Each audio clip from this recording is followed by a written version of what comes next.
Oui, D'accord. Donc, j'étais en train de dire tout à l'heure qu'il y avait un point qui me gênait dans la prière de la sœur Francine. Donc, c'était par rapport à une expression qu'elle a utilisée plusieurs fois, c'est notre Église. Donc, elle a dit plusieurs fois, bon, on a tous compris ce que la sœur voulait dire, mais en fait, il y a une seule Église, c'est l'Église de Jésus-Christ. Je bâtirai mon Église dans Matthieu 16, verset 18, et les portes de l'enfer ne prévaudront pas sur elle. Voilà. Donc, l'Église, normalement, elle est unique. Donc, nous, on n'a pas une Église à nous. C'est Jésus-Christ qui a son Église, mais nous, on n'a pas une Église à nous. Donc après, on peut peut-être utiliser notre groupe, je ne sais pas moi, je sais pas, mais notre église, en fait, étant donné que c'est un mot qui est utilisé dans la Bible, dans la parole de Dieu, ce mot-là n'est jamais utilisé avec un adjectif possessif qui serait, dont le possesseur serait quelqu'un d'autre que Jésus-Christ. Donc c'est l'église de Jésus-Christ. Donc c'était juste une petite précision. Parce que quand on utilise ce langage-là, ça peut mettre des barrières directement. Si tu discutes avec un chrétien et tu dis notre église, en fait, ça l'exclut directement. Alors que lui aussi, il est un enfant de Dieu et que nous appartenons tous au même royaume. S'il est né de nouveau, à partir de ce moment-là, nous appartenons tous au royaume. Donc, pour revenir à la question de la sœur Marie-Lydie, donc, par rapport donc, enfin, aux contradictions qu'il pourrait avoir entre les frères, en fait, peu importe l'endroit où tu vas, peu importe qui prêche, à chaque fois, il faut toujours pouvoir, si on te dit quelque chose, il faut pouvoir demander où est-ce que c'est dans la parole de Dieu. Éphésiens chapitre 2, verset nous dit que nous avons été fondés sur le fondement des apôtres et des prophètes, Jésus-Christ étant la pierre angulaire. Donc, si on te dit quelque chose, il faudrait qu'on te montre dans la parole de Dieu, là où c'est enseigné, là où les apôtres l'ont pratiqué, là où Jésus-Christ également l'a enseigné et pratiqué. Donc, si on ne retrouve pas ça dans la parole de Dieu, ça veut dire que c'est quelque chose qui vient des traditions humaines. Même si ça peut paraître bien devant les hommes, mais ça vient des traditions humaines. Donc, moi, je vais te montrer ce que, pour ma part, je vois dans la parole de Dieu. Donc, si nous prenons sur ce sujet-là. Allô? oui, Oui, frère. allô? OK. Bon. Enlever les écouteurs, donc je ne suis pas certain que vous ayez le retour. Donc, si nous prenons dans 1 Corinthiens, non, pas 1 Corinthiens, Acte, chapitre 14, verset 26, celui qu'on utilise très souvent, 1 Corinthiens 14, 26. 1 Corinthiens, chapitre 14, verset 26. Voici ce qui est dit.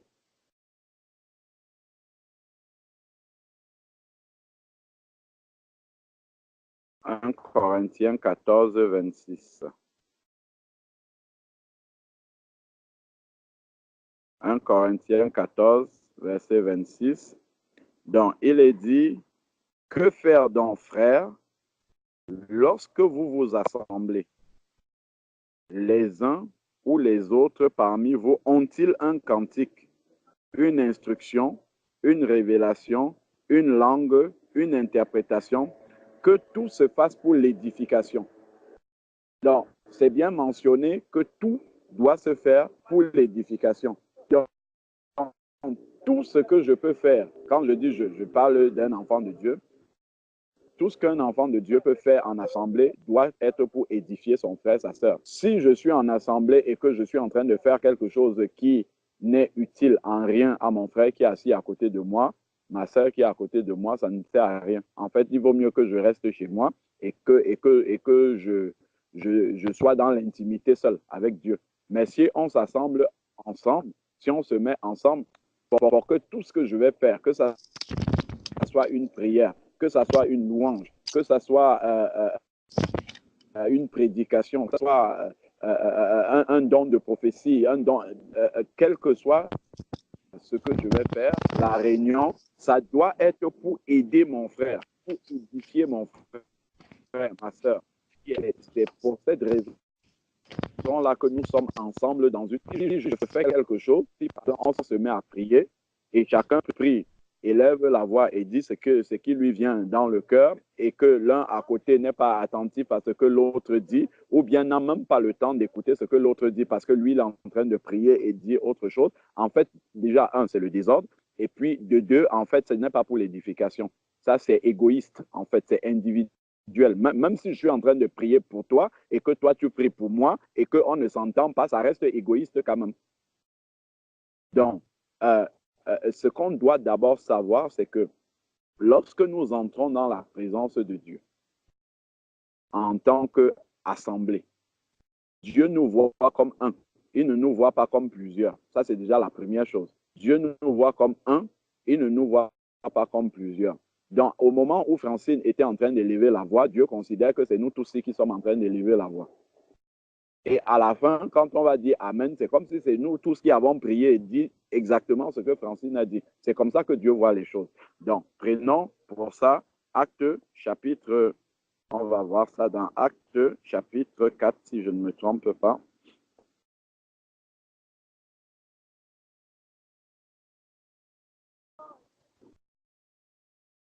Alors, Acte chapitre 4.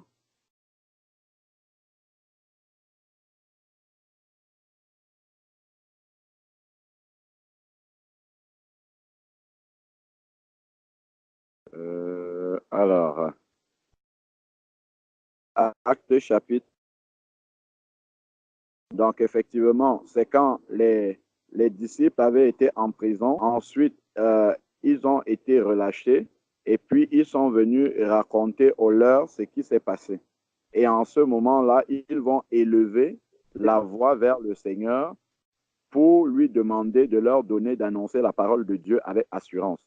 Donc, c'est ce passage-là. Si quelqu'un trouve le verset où la prière commence, il pourra le dire comme ça, on va gagner du temps.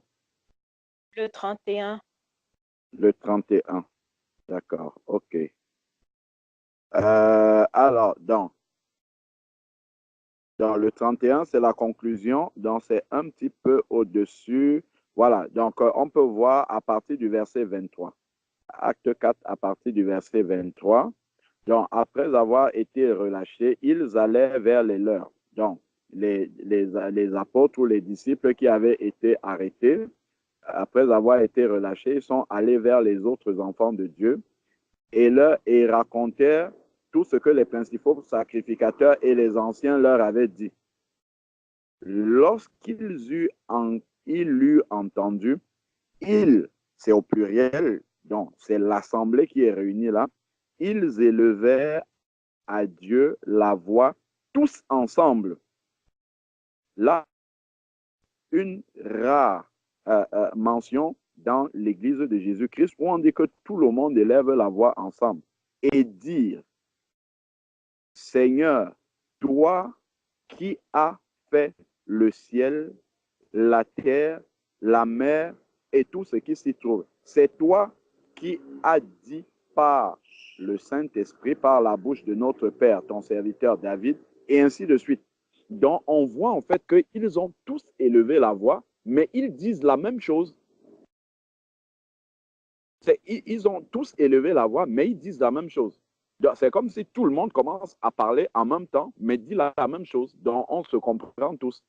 Et en réalité, ça revient à ce que tout le monde se taise et une seule personne élève la voix et dit ce que nous voyons là. C'est comme ça que Dieu voit c'est comme ça que Dieu voit les choses. Il voit les choses exactement comme si toute l'assemblée avait élevé la voix et disait ce que celui qui est en train de parler dit. C'est comme ça, en fait. Donc, on ne voit pas dans la parole de Dieu des personnes qui prient, chacun élève la voix et il dit ce qu'il a envie de dire. Donc, revenons, parce que là, ça ne serait plus pour l'édification. Revenons dans 1 Corinthiens chapitre 14. Donc, on avait commencé au verset 26. Si on va un peu plus loin, il est dit au verset 27, en est-il qui parle en langue que deux ou trois parlent chacun à son tour et que quelqu'un interprète. Donc, quelqu'un interprète pour l'édification du corps. Sinon, ça ne sert à rien qu'on parle en langue. Et encore, regardons ce qui est dit, chacun à son tour. Donc, que ce soit la prière en langue, que ce soit la prière avec notre intelligence, c'est chacun à son tour. C'est écrit noir sur blanc dans la parole de Dieu. C'est écrit chacun à son tour.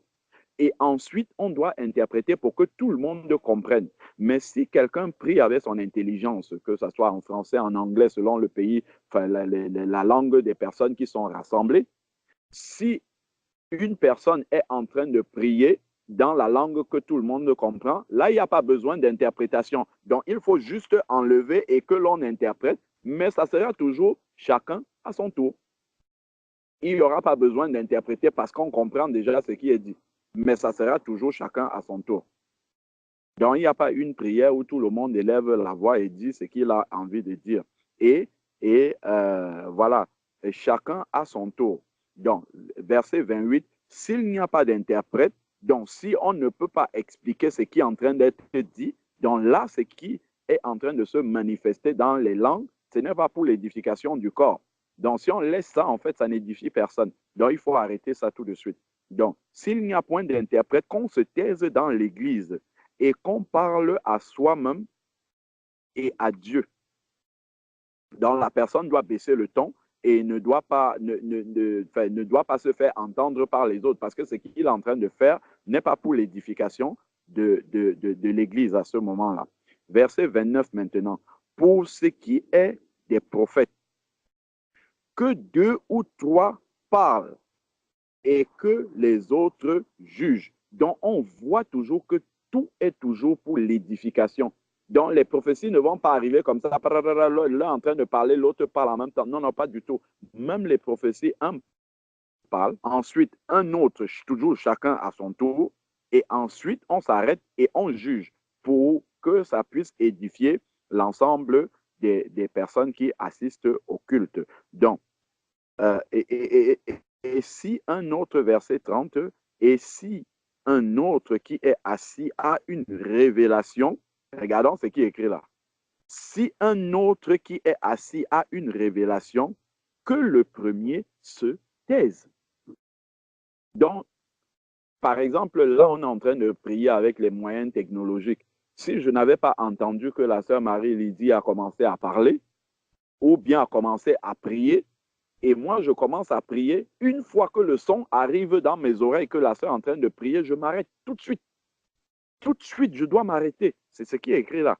Celui qui est en train de parler, le premier se tait pour laisser la place à l'autre de continuer. Ou si la sœur Marie-Lydie a déjà fini sa prière, elle conclut et puis moi j'enchaîne. C'est comme ça. Et c'est ça le Dieu d'ordre dans l'Église. Donc, un, c'est pour l'ordre. Deux, c'est pour que tout le monde soit édifié. Donc, c'est vraiment important. Sinon, la réunion, la communion fraternelle perd même son sens. Parce que quand on parle de communion fraternelle, c'est le rassemblement pour l'édification des uns et des autres, dont les pratiques qui doivent être faites pendant ce moment-là doivent toujours être pour édifier l'autre. Donc, ensuite, maintenant, verset 31, car vous pouvez tous prophétiser successivement. Successivement, ça veut dire l'un après l'autre. C'est ça, successivement. Ce n'est pas en même temps. C'est successivement. Donc, l'un prophétise, l'un s'arrête, l'autre continue, ainsi de suite. Il en est de même pour la prière. La prière, ce n'est pas autre chose. Ça s'inscrit. En fait, il a dit au verset 26, l'un a-t-il une interprétation, l'un a-t-il une langue, l'un a-t-il un cantique, l'autre a-t-il ainsi de suite. Donc, il le dit et ensuite, maintenant, il prend tous les éléments qui étaient dans le verset 26 et il commence à les détailler comment est-ce que ça doit être mis en pratique.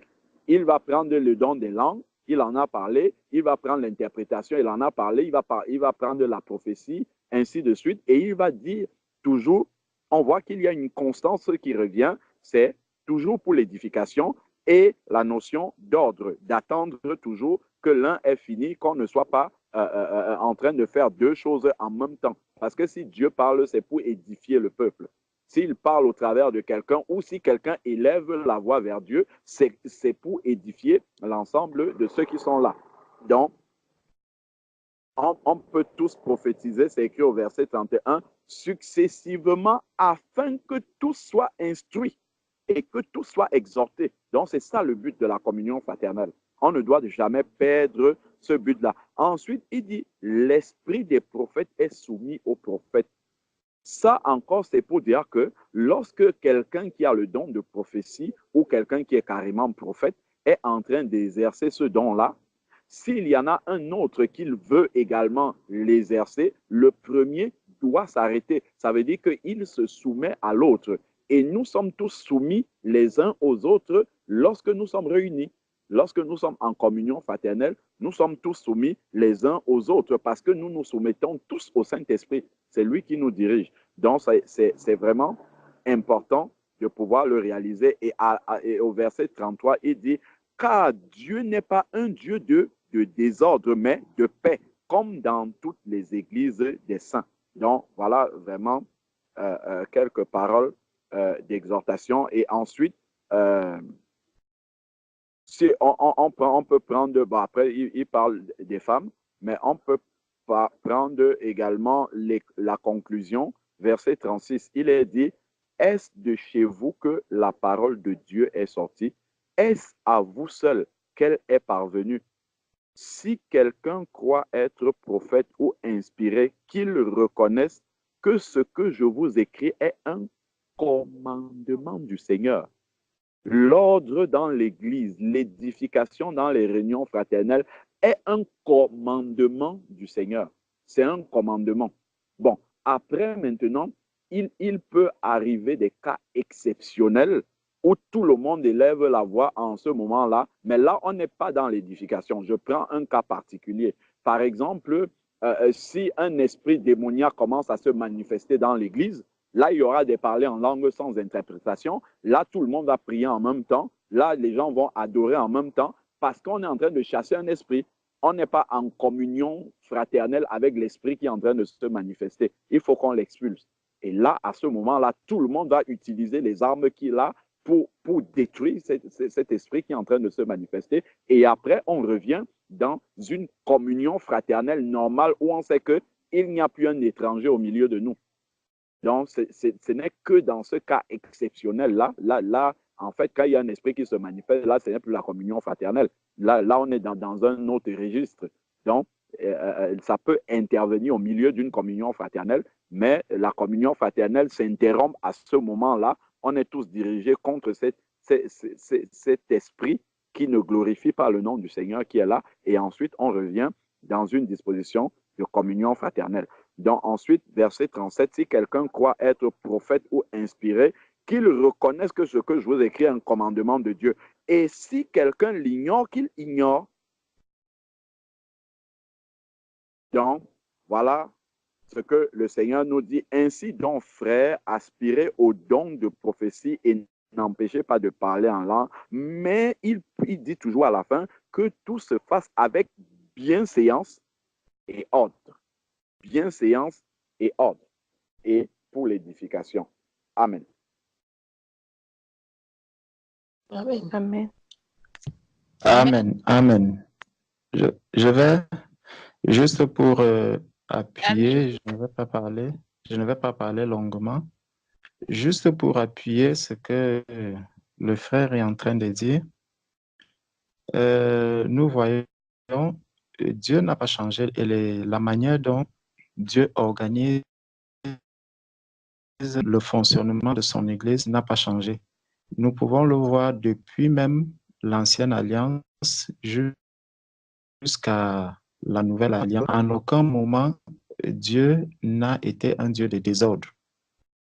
Le Seigneur, lorsque déjà il appelle Moïse, si on regarde un peu dans Exode 24, regardons Exode 24 au verset 3. Bon, Moïse va rapporter au peuple toutes les paroles de l'Éternel et toutes les lois. Donc, Moïse est venu dire au peuple ce qu'il a reçu du Seigneur. Le peuple entier répondit d'une même voix. Donc, on voit ici on est dans l'ancienne alliance. Donc, lorsque le peuple tout entier va parler, le peuple doit dire la même chose. C'est pour ça qu'à la fin, par exemple, de la prière, toute l'assemblée dira Amen. Amen ne va pas changer d'un frère à un autre, ni d'une sœur à une autre. Là, toute l'assemblée est en train de dire Amen à la fin de la prière. C'est ce qui se passe ici dans Exode 24. Nous sommes dans l'Ancienne Alliance. Au verset 3, Moïse vint rapporter au peuple toutes les paroles de l'Éternel et toutes les lois. Le peuple entier répondit d'une même voix, nous ferons tout ce que l'Éternel a dit. Donc, s'il y avait 100 personnes, les 100 personnes ont répété les mêmes mots. Nous ferons tout ce que l'Éternel a dit. On peut le revoir dans Exode chapitre 19. C'est encore Exode 19, verset 8, c'est encore la même chose que le peuple va dire. Nous ferons tout ce que l'Éternel a dit. C'est toujours la même parole. Maintenant, on voit que Moïse, donc, s'est approché du Seigneur tout seul, mais c'est le peuple tout entier qui prend la résolution de faire ce que Moïse est venu leur apporter. C'est pour ça que dans la Nouvelle Alliance, lorsqu'il y a par exemple une prophétie, la prophétie, une seule personne va prophétiser pour l'édification, comme le frère nous expliquait tout à l'heure. Et dans cette édification, c'est nous tous qui sommes concernés par la prophétie qui est arrivée, et c'est chacun, c'est tous ceux qui sont rassemblés en ce lieu, qui sont appelés à examiner la prophétie qui a été donnée. Donc, si nous prions tous au même moment, si nous parlons tous au même moment, les prophéties, nous ne pourrons plus les entendre. Sur quelle base est-ce que nous pourrons examiner les prophéties si nous n'avons pas écouté la prophétie qui est venue à gauche ou à droite? Ça veut dire que nous serons dans l'assemblée, le malin va commencer à parler, il va parler. Et imaginons un seul instant que Jésus est avec Pierre et il avance, et pendant que Pierre lui dit, tu n'iras pas à la croix, Jésus n'est pas attentif. Donc, pour lui, il n'aura pas l'occasion de discerner pour dire à Pierre que, attention, il y a Satan qui est en train de parler là où tu as. Ce que tu dis là, ça ne vient pas de l'homme, ça ne vient pas de l'Esprit de Dieu qui a parlé en toi tout à l'heure. C'est qu'il y aura totalement de la distraction, du désordre, et personne ne pourra être justement édifié. On sortira d'une assemblée, d'un rassemblement des saints, sans que quelqu'un ait compris si mon frère ou si ma sœur était dans une posture où elle était en train de pleurer devant le Seigneur. Est-ce qu'elle avait un problème? Est-ce qu'elle traverse une situation compliquée? Parce que ça révèle quoi? L'égoïsme, en fait. Ça révèle que l'égoïsme, et c'est du chacun pour soi. C'est qu'on va commencer à prier. J'arrive devant le Seigneur, je prie pour mes problèmes, je prie de mon côté. L'autre va arriver. Même dans la prière, il peut avoir de l'égoïsme. Donc, ça, le Seigneur ne voudrait pas cela, du désordre dans l'Église. Et on va voir dans Acte 19, justement, c'est écrit noir sur blanc que ça, c'est du désordre. Allons dans Acte chapitre 19. Prenons Acte 19. Attendez que je me retrouve. Oui. Dans Acte 19, je cherche. Prenons à partir du verset 30. Acte 19 à partir du verset 30. Paul voulait se présenter devant le peuple, mais les disciples l'en empêchèrent. Quelques-uns, même des Asiaques, qui étaient ses amis, envoyèrent vers lui pour l'engager à ne pas se rendre au théâtre. Les uns criaient d'une manière, les autres d'une autre. Donc, on voit que certains parlent d'une manière, d'autres parlent d'une autre.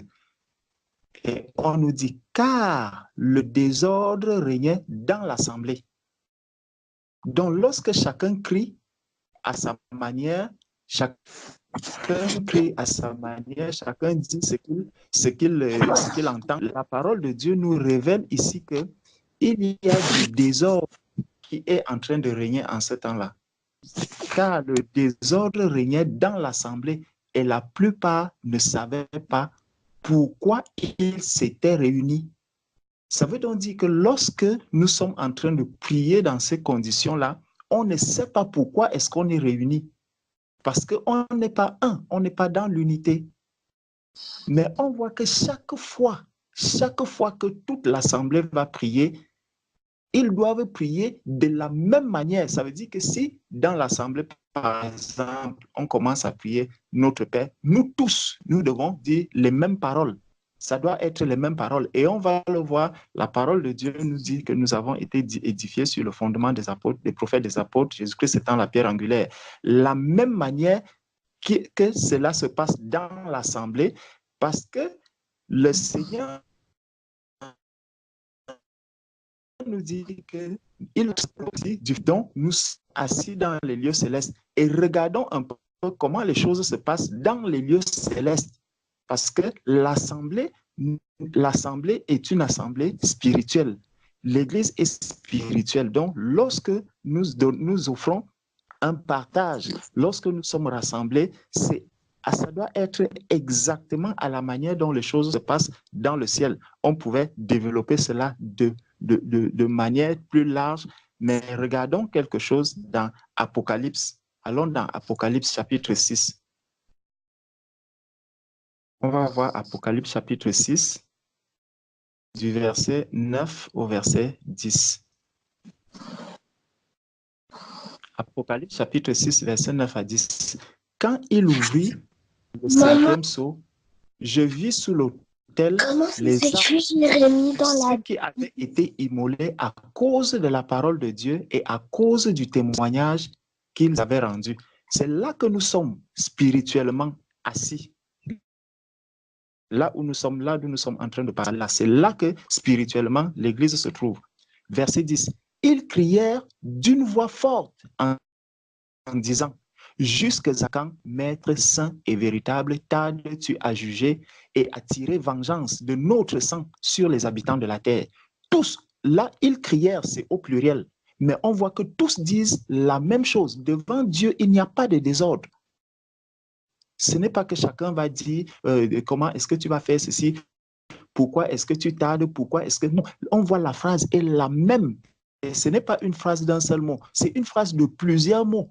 Les mots sont les mêmes. On comprend que c'est le même esprit qui est en train de parler. C'est comme si c'est une seule personne qui était en train de parler. Ils crièrent, c'est le pluriel, d'une voix forte en disant, jusqu'à quand, Maître saint et véritable, tardes-tu à juger et à tirer vengeance de notre sang sur les habitants de la terre, mes frères et sœurs? Regardez un peu une aussi longue phrase. Si ce n'est pas le même esprit, si ce n'est pas dans l'unité parfaite avec le Seigneur, comment tant de personnes peuvent dire une aussi longue phrase? Comment tant de personnes peuvent dire une aussi longue phrase? Ça montre vraiment que lorsque l'Église est rassemblée, c'est en unité, et lorsque une voix s'élève, tous ceux qui sont là sont en union spirituelle avec cette voix qui est en train de s'élever et de parler au Seigneur. Et c'est pour ça qu'à la fin, nous allons dire Amen. C'est pour ça qu'à la fin, nous allons dire Amen. Et c'est pour ça aussi que, unis dans le même esprit, lorsque un bien-aimé, par exemple, qui est en train d'élever la voix, va dire quelque chose qui n'est pas bon, il va falloir qu'on le réajuste, pour que l'esprit qui est un, puisse montrer qu'effectivement, ce qui a été dit, il y a eu une infiltration. C'est qu'il y a eu une infiltration et cette infiltration doit être démasquée. C'est pour ça que, bien aimé, quelqu'un ne devrait pas être frustré lorsqu'il voit que il a fini de prier et puis un bien-aimé dit, je vais revenir un peu sur ce qui a été dit tout à l'heure parce qu'il y a le mot « mon église » qui n'a pas été bien placé. Donc, l'église appartient à Jésus-Christ. Donc, nous ne pouvons pas dire « mon église ». C'est exactement comme Jésus qui était à côté de Pierre et il entend une autre voix qui est en train de sonner. Et là, il alerte, il lui dit « Pierre, ce qui est en train de sortir là, ça ne vient de Dieu, ça ne vient pas de mon Père. Donc, il faut réajuster. » Frères et sœurs, il faut qu'on soit vrai, il faut qu'on soit juste devant Dieu. Il faut qu'on soit vraiment... C'est ça la sincérité spirituelle. C'est que nous devons, chacun vraiment doit s'éveiller. Chacun doit s'éveiller à ce qu'il n'y ait pas ces infiltrations dans le corps du Christ. C'est ça que nous allons dire Amen à la fin. Il faudrait même qu'avant de dire Amen, qu'il y ait déjà eu ces corrections. Quand une église est vraiment, une assemblée est vraiment éveillée, il faudrait qu'avant de dire Amen, nous tous, s'il y a une infiltration, on dit, voilà, il y a ceci, il y a ceci, il y a ceci, et on dit Amen. Sinon, on serait en train de valider une voix qui n'est pas la voix de tous ceux qui sont là rassemblés devant le Seigneur. On peut encore le voir, je vais prendre encore un dernier verset dans Apocalypse 7. Là, nous sommes là où l'Église se trouve, là où l'Église se rassemble. Spirituellement, nous sommes devant le Seigneur. Parce que le Seigneur nous a dit que nous sommes assis dans les lieux célestes. Donc, si nous prenons Apocalypse chapitre 7, à partir du verset 9. Après cela, je regardais et voici, il y avait une grande foule que personne ne pouvait compter, de toutes les nations, de toutes tribus, de tout peuple, de toute langue. Vous voyez, il y avait toutes les nations, toutes les tribus, tous les peuples, toutes les langues. Donc là, on s'attendrait logiquement à ce que chacun dise quelque chose à sa manière, dise comme il veut, comme il l'entend. Il se tenait devant le trône et devant l'agneau, revêtu d'une robe blanche et de palmes dans leurs mains. Donc ça, c'est vraiment l'assemblée. Il criait d'une voix forte en disant, le salut est à notre Dieu qui est assis sur le trône et à l'agneau. Voilà tout ce que on dit, on ne pouvait pas, il y avait une grande foule, mais toute la grande foule dit une seule parole. C'est comme s'ils ont copié cette parole. Non, ils n'ont pas copié. C'est que l'esprit n'a pas deux voix. L'esprit, lorsqu'il parle, il a une seule voix. C'est pour ça qu'il y a une seule parole. La parole de Dieu ne change pas. Elle ne va pas changer d'un instant à un autre parce que, par exemple, je suis de telle langue, telle autre, de telle langue, telle autre. Non, on va tous dire la même chose devant Dieu. Pourtant, Dieu comprend toutes les langues. Pourtant, Dieu comprend si nous élevons même 10 000 fois, 10 000 manières de prier et tout. Dieu peut les entendre. Dieu peut les entendre parce que si Dieu voit tout ce que chacun de nous fait, Dieu peut aussi comprendre tout ce que chacun de nous est en train de dire. C'est pour ces foules, l'Esprit permet que toutes ces foules disent la même chose. Le salut est à notre Dieu qui est assis sur le trône et à l'agneau. Il y a plein de versets comme ça dans la Bible. Donc, lorsque quelqu'un nous dit qu'on peut se mettre à prier comme on veut parce que Dieu écoute tout le monde, Dieu entend tout le monde, non, on ne voit pas ça ici dans le royaume des cieux. Si on ne le voit pas dans le royaume des cieux, l'Église est spirituelle. Dans l'Église aussi, Dieu est un Dieu d'ordre. Il n'a pas changé. On a vu là dans l'Ancienne Alliance comment les choses... Et il y a plein de versets, même dans l'Ancienne Alliance, qui montrent que ce n'est pas du désordre. Et on voit un verset qui nous dit clairement que lorsque chacun parle à sa manière, c'est du désordre. C'est ce qu'on acte 19, verset 32. C'est écrit noir sur blanc. C'est comme quand on dit, je ne permets pas à la femme d'enseigner. Il ne faut pas aller chercher en araméen ou en hébreu ou en grec ou la traduction, c'est clair et net. Tout Français peut comprendre, même un enfant de 2 ans qui sait déjà lire. La femme, je ne permets pas à la femme d'enseigner. Est-ce que la femme doit enseigner? L'enfant va dire non. Lorsque chacun parle à sa manière, c'est du désordre. Tu le montres à un enfant, même de 3 ans, tu lui dis, est-ce que chacun doit parler à sa manière? Il te dira. Donc, vraiment, appuyons-nous sur la parole de Dieu et en toute chose, cherchons, nous avons dit, nous avons la clé du succès. Donc, éclairons-nous sur la clé du succès. Que Dieu vous bénisse. Amen. Amen. Amen. Gloire à Amen. Dieu. Amen. Je peux rajouter encore des trucs? Et Amen. donc, oui, allô? Oui, on te suit, ma Oui. soeur. Donc, le frère dans oui, le 1 Corinthiens, le 1 Corinthiens 14 qu'on a lu, on en a parlé au frère qui a balayé ça de la main.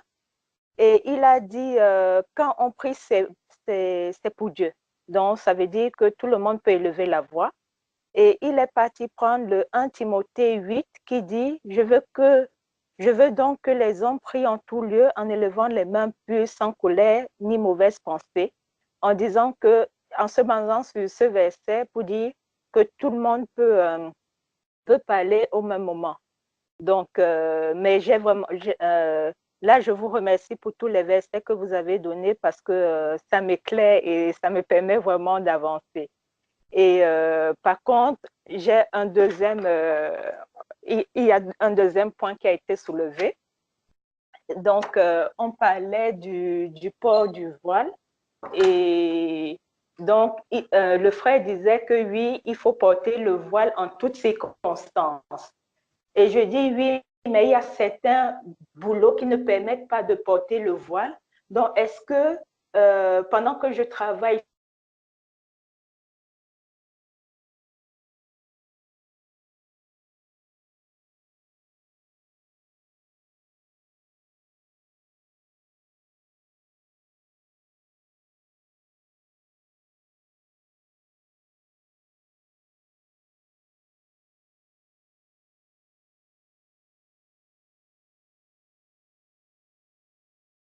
On ne te suit plus, ma soeur.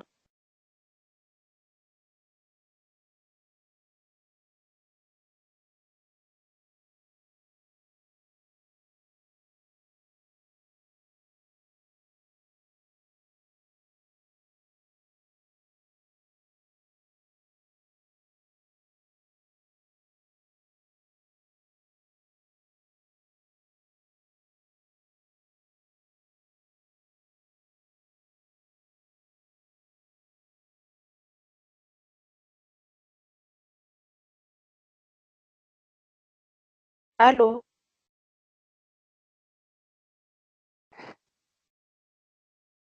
Allô? Oui, ma soeur, là, Allô? on t'entend. Oui, allô? Oui, vous avez entendu ce que je vous ai dit, frère? Non. Non. On En s'est fait, coupé un moment. excusez-moi. Le deuxième problème, c'est que on parlait du port du voile. Et donc, le frère disait que quand une femme ne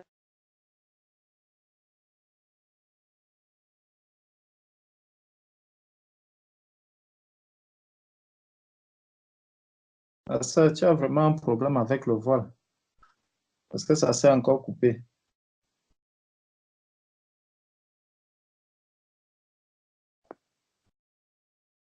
je peux dire merci, puisque merci, c'est aussi rendre Non, grâce. ça s'est coupé, ma soeur, on n'a pas compris. Aïe, Si tu peux bonjour. reprendre, s'il te plaît. D'accord. Donc, ma deuxième question, c'était par rapport au port du voile.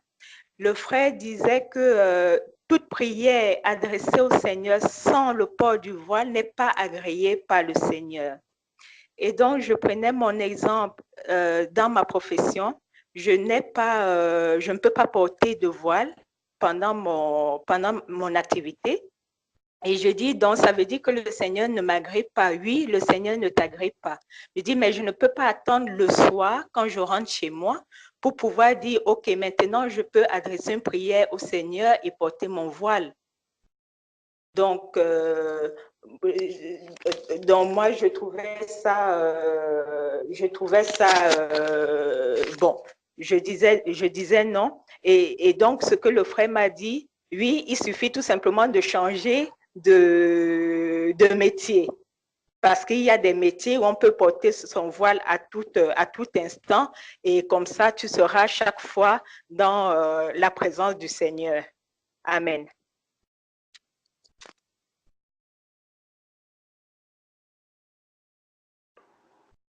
Amen. Amen. Amen. Le frère, allô? Non, je Oui, disais oui. juste Amen. Le frère, il a parfaitement raison. Parce Amen. que Dieu n'est pas un Dieu de circonstances humaines. Et la prière, en fait, elle ne se passe pas par rapport à un lieu géographique physique.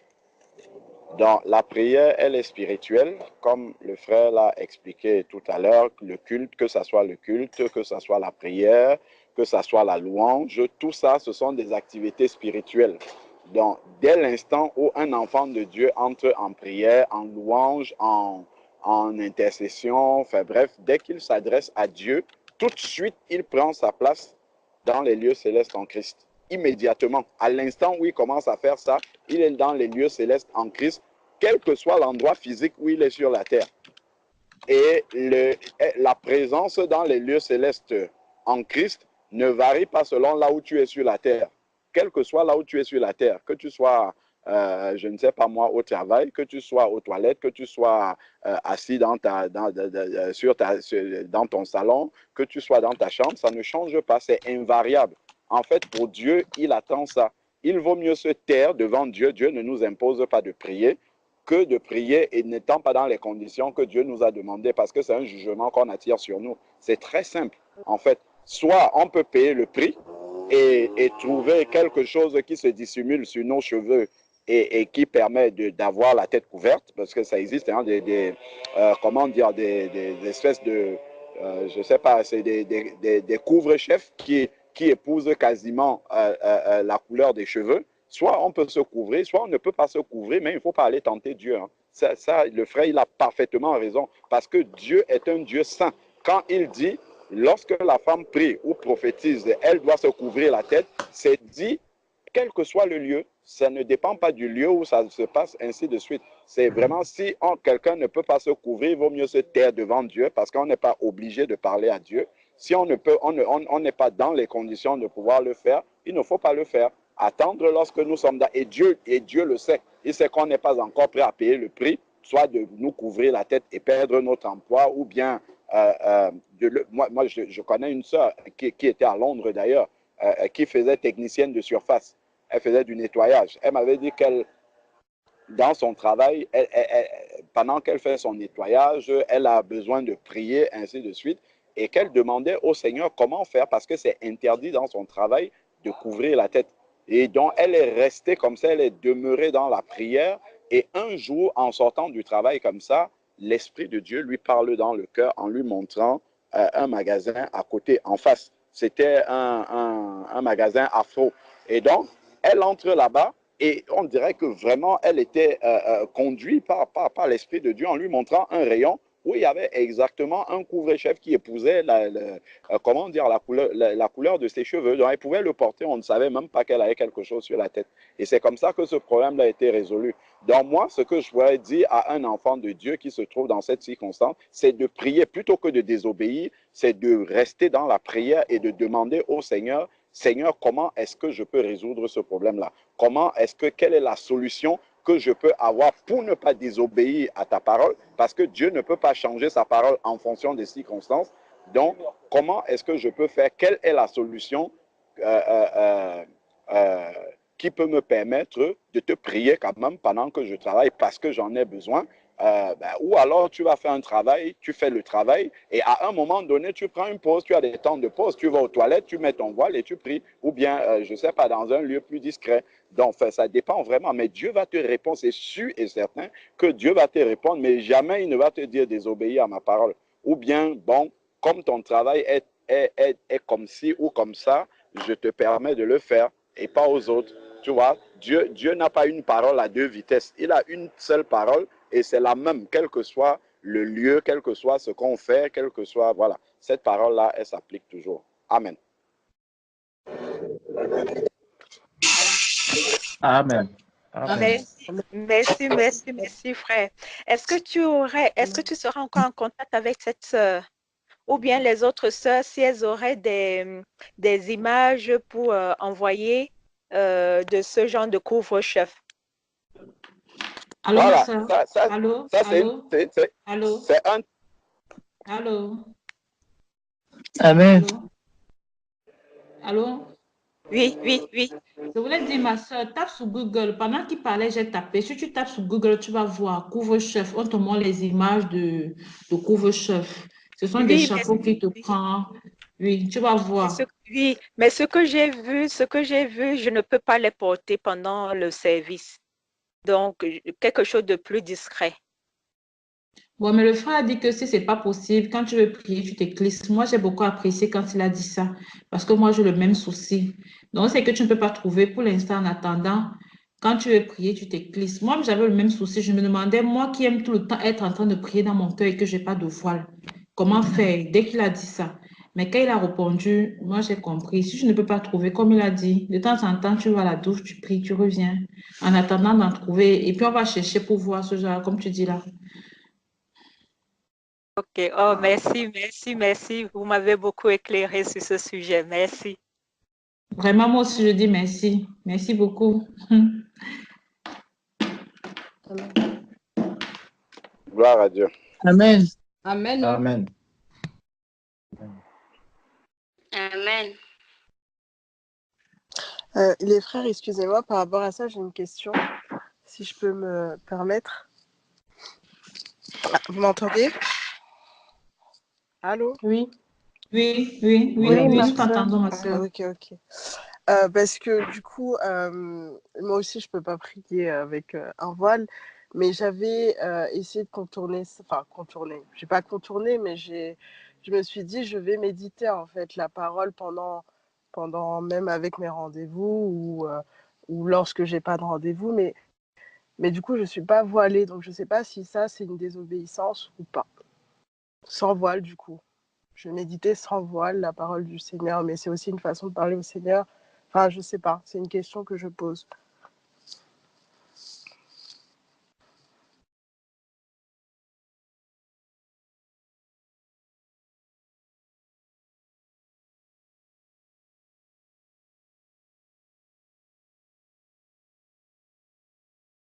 Allô? Oui, Ah, oui, frère. bon. Euh, pour ma part, je pense qu'il est vraiment plus sage et plus prudent de... Parce que dans la méditation, bon, le verset qui parle de la prière dans 1 Corinthiens 11, verset 5, dit toute femme, au contraire, qui prie ou qui prophétise, la tête non voilée, déshonore son chef. C'est comme si elle était rasée. Bon, lorsque tu es en train de méditer, nous avons vu vendredi que la parole de Dieu, c'est Dieu lui-même. La parole de Dieu, c'est Dieu lui-même. Bon. Quand une femme va au-devant du Seigneur, quand tu pries déjà, c'est que tu es en train de parler à Dieu. Tu es en train de parler à Dieu. Lorsque tu prophétises, tu parles de la part de Dieu. Maintenant, est-ce que lorsque Dieu te parle, tu devrais te présenter comme tu le veux?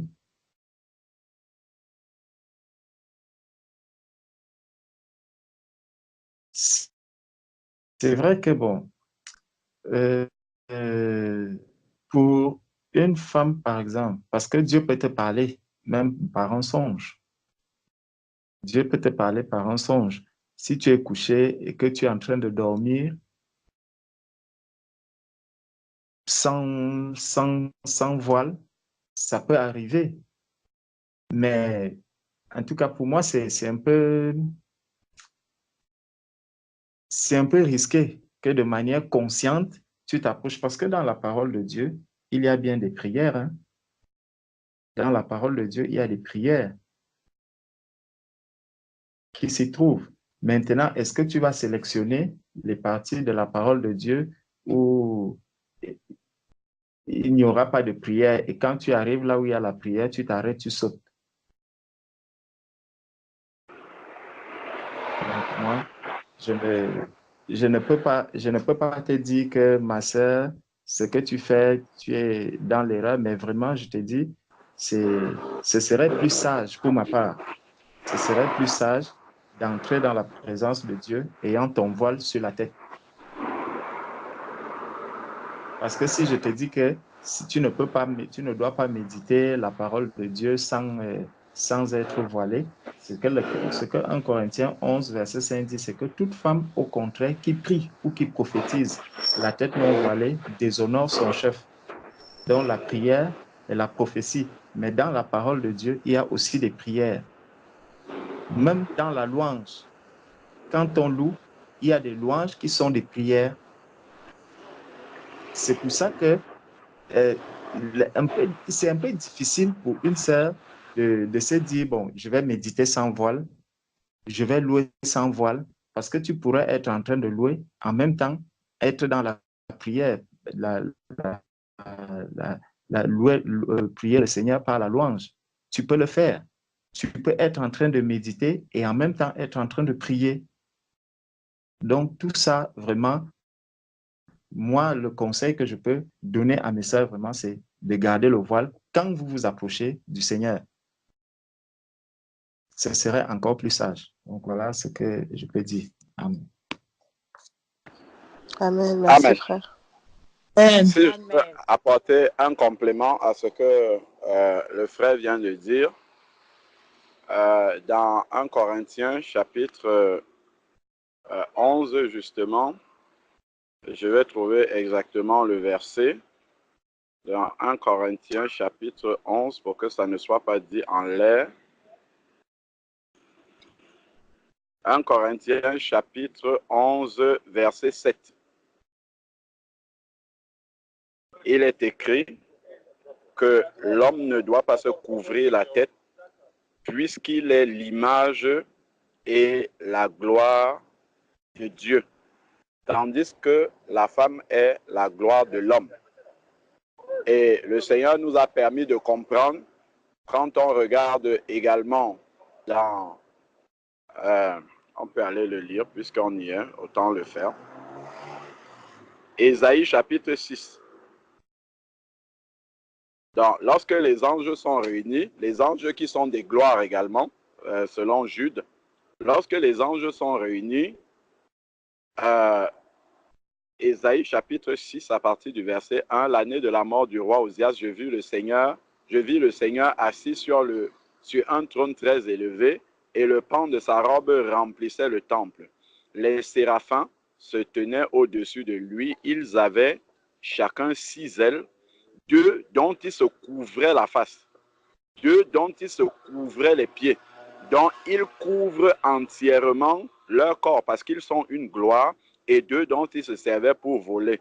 Ils criaient l'un à l'autre et disaient, Saint, Saint, Saint est l'Éternel des armées, toute la terre est pleine de sa gloire. En passant, les voici, ils sont dans le ciel et ils louent le Seigneur et ils disent exactement la même chose pour revenir au sujet d'avant. Donc, poursuivons. Ici, il est dit, ils criaient d'une voix forte, Saint, Saint, Saint. Donc, ils commencent à parler dans la présence de Dieu une fois qu'ils sont couverts. Et là, ils sont des gloires aussi. Donc, et il est dit dans 1 Corinthiens chapitre 7 que la femme, à cause des anges, doit avoir sur la tête une marque de l'autorité dont elle dépend. Donc, les anges enseignent ici à la femme qu'en se tenant dans la présence de Dieu, il faut couvrir tout ce qui est gloire humaine, tout ce qui est gloire autre que celle de Dieu, parce que là, c'est la gloire angélique, mais la chevelure au verset 14 a été donné comme c'est une gloire pour la femme de porter des cheveux longs. Parce que le Seigneur le lui a donné comme embellissement.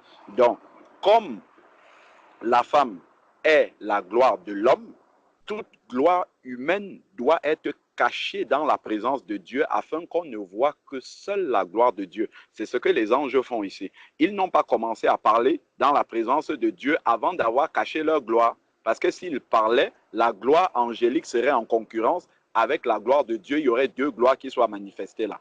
Mais les anges se sont tus. Ils ont attendu de s'être couverts complètement avant de parler.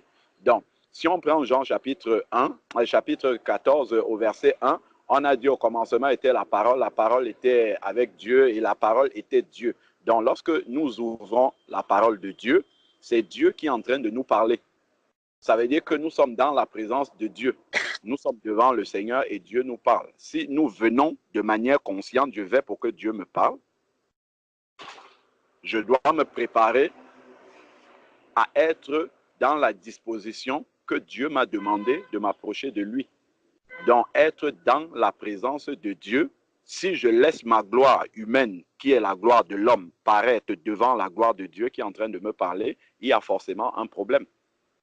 Donc, dès que je m'approche du Seigneur, dès que j'entre dans la présence de Dieu, je dois cacher la gloire humaine. Je ne peux pas laisser la gloire humaine paraître devant le Seigneur, alors qu'il est en train de me parler. Donc, ça là, ce sont vraiment des points importants. Le problème, c'est que, en fait, avec les siècles, on a beaucoup relativisé la sainteté de la présence de Dieu. On l'a beaucoup relativisé. Et donc, ce qui fait qu'en fait, on ne réalise pas réellement c'est quoi la présence de Dieu. Mais c'est quand on retourne, par exemple, dans le livre d'Exode, au chapitre 19, quand Dieu devait donner les 10 commandements, quand on voit comment Dieu se présente au peuple, ça nous donne une petite image de ce que représente la présence de Dieu. Et lorsqu'on voit, par exemple, les 24 vieillards, les 4 êtres vivants dans le livre d'Apocalypse, ou ici les séraphins, la manière dont ils se prosternent, la manière dont ils se tiennent dans la présence de Dieu, on réalise qu'en fait, c'est un Dieu qui est saint, qui est très saint. Ce n'est pas un Dieu devant lequel on peut se présenter de n'importe quelle manière, surtout quand c'est à notre initiative. Si c'est Dieu qui décide de venir nous parler, un peu comme Moïse le buisson ardent, Exode chapitre 3, Moïse ne partait pas pour parler à Dieu, c'est Dieu qui est venu lui parler. Si Dieu te surprend, comme on disait tout à l'heure dans le rêve, dans le songe, c'est Dieu lui-même qui a choisi. Peu importe, ou bien quand Dieu, voilà, si Dieu décide de te parler, lui-même il sait que c'est lui qui a décidé de te parler. Mais par contre, si c'est toi qui décides de venir parler à Dieu, ou bien de venir dans la présence de Dieu pour que Dieu te parle, il faut que tu te mettes dans ces conditions-là. Il faut vraiment se mettre dans ces conditions-là. Il faut révérer la sainteté de Dieu. Et Dieu lui-même va commencer à nous parler sérieusement dans le tréfonds de notre cœur, parce qu'il verra que nous avons le profond désir de le vénérer, de respecter qui il est véritablement. Et Dieu lui-même, il va commencer à nous éclairer, il va commencer à nous donner les solutions, parce qu'il voit que le désir est brûlant dans notre cœur, de méditer, de prendre ce temps. Et c'est le Seigneur lui-même qui va, là où nous pensons que c'est impossible de se voiler dans tel type de travail, dans ceci, vous allez voir, mais toute autorité est sous le contrôle du Seigneur. Le Seigneur va commencer à nous donner des solutions que vous ne pouvez même pas imaginer. Des solutions de vêtements avec des couvre-chefs qui vont tous ensemble, que l'homme ne peut même pas imaginer qu'en fait tu as couvert ta tête tellement ça va bien avec ton vêtement, c'est comme si c'était un seul vêtement. Il faut faire confiance au Seigneur, il faut prier le Seigneur et dire Seigneur, voici ta parole, je ne veux pas désobéir. C'est parce qu'on va toujours, et dans telle circonstance, et dans tel, Dieu ne peut pas donner une parole à laquelle on ne peut pas obéir. Et dans telle circonstance, et s'il y a ceci, et si, allons dans la présence de Dieu, prions. Seigneur, voici, je veux méditer au travail, je veux ceci, ainsi de suite. Soit Dieu va te dire, ne médite pas au travail, parce que tu n'es pas payé pour méditer là-bas. Tu es payé pour travailler, pas pour méditer. Si tu veux méditer, tu prends un temps de pause, tu médites et après tu reviens. Dieu peut te répondre aussi comme ça. Donc vraiment, allons dans la prière, demandons au Seigneur pour tous ceux qui ont des blocages par rapport à je ne peux pas faire ceci parce que mon travail ne le permet pas. allons dans la prière, demandons au Seigneur. Je me rappelle une fois, le frère Lucio avait posé aussi ce problème-là. Le frère Lucio, il fait, comment dire, il travaille comme conducteur de grues. Vous voyez les grues, en fait, qu'il y a dans les chantiers, dont le frère, il est perché très, très haut là-bas et il doit obligatoirement travailler avec un casque. Et lui, il avait dit que non, voilà, le Seigneur me permet de prier avec mon casque sur la tête. Je me rappelle encore, c'était un partage le vendredi. Le frère Jean-Charles lui a dit non, non, non, non, va dans la présence de Dieu, prie, demande au Seigneur. Ben, le Seigneur, il ne va pas te permettre de couvrir ta tête parce que tu es assis à 6 kilomètres au-dessus au-dessus, comment dire, du sol. Non, va, prie le Seigneur. Ne dis pas, ah, bon, moi, je ne peux pas obéir à cette parole-ci, donc je vais obéir à ma manière. Non, non, non, il faut aller dans la présence de Dieu, présenter la situation au Seigneur et demander la solution au Seigneur en attendant, et Dieu va nous donner cette solution-là. Amen. Amen. Amen. Amen. Amen. Mais tu vois, frère Alain, ici, les solutions que tu donnes, ce n'est pas bon. Je vais dire, ce n'est pas pour nous caresser dans le sens du poil, mais au moins tu nous donnes des solutions pour garder le travail, pour faire tout ce qu'on veut dans la journée au niveau professionnel et pouvoir tout de même, je vais dire, prier. Or, quelqu'un d'autre va te dire, mais change totalement de métier. Donc, moi, je dis, je te remercie vraiment pour ton intervention parce que tu donnes des solutions et tout en donnant des exemples et ce qui nous pousse vraiment à chercher des solutions et à voir comment alors vers où aller pour trouver ces solutions-là, ces couvre-chefs discrets pour pouvoir rester dans cette soumission totale. Je te remercie. Gloire à Dieu. Gloire au Seigneur. Je Amen. peux prier.